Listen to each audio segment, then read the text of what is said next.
আসসালামু আলাইকুম সবাইকে, ওয়েলকাম টু আওয়ার ভিডিও। কেমন আছেন সবাই? আমরা আলহামদুলিল্লাহ ভালো আছি।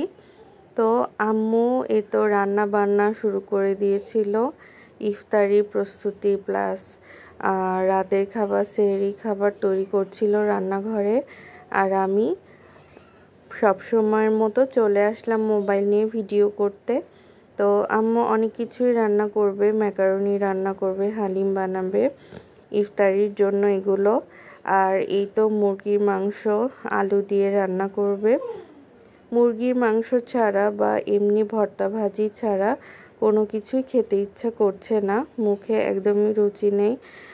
বিশেষ করে যদি ভর্তা ভাত হয় আরও বেশি ভালো লাগে। আর মুরগির মাংসটা ছোটোবেলা থেকে আমি অনেক পছন্দ করি। Chicken is always my favourite.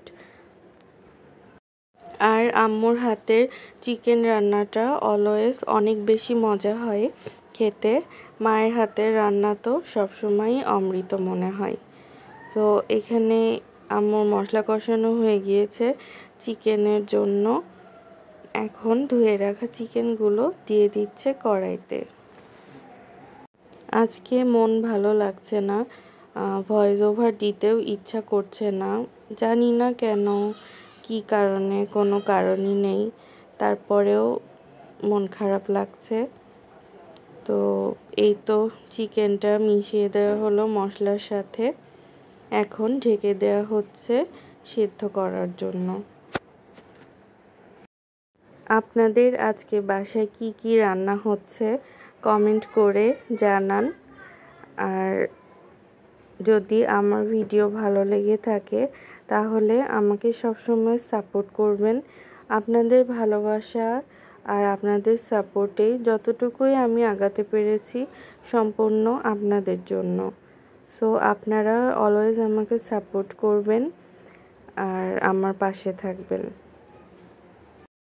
খুব সুন্দর একটা সুঘ্রাণ বেরিয়েছে মুরগির মাংসের তরকারি থেকে।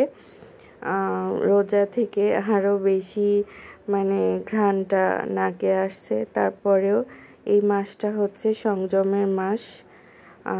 রোজা রেখে 30টা রোজা করে আল্লাহকে ডেকে সবাই যেন আল্লাহর রহমত অর্জন করতে পারে সেই দোয়াই করি।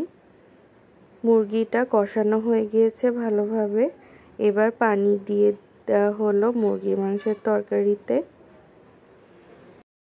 আজকে এখানেই শেষ করছি, আবারও কথা হবে নতুন কোনো ভিডিওতে।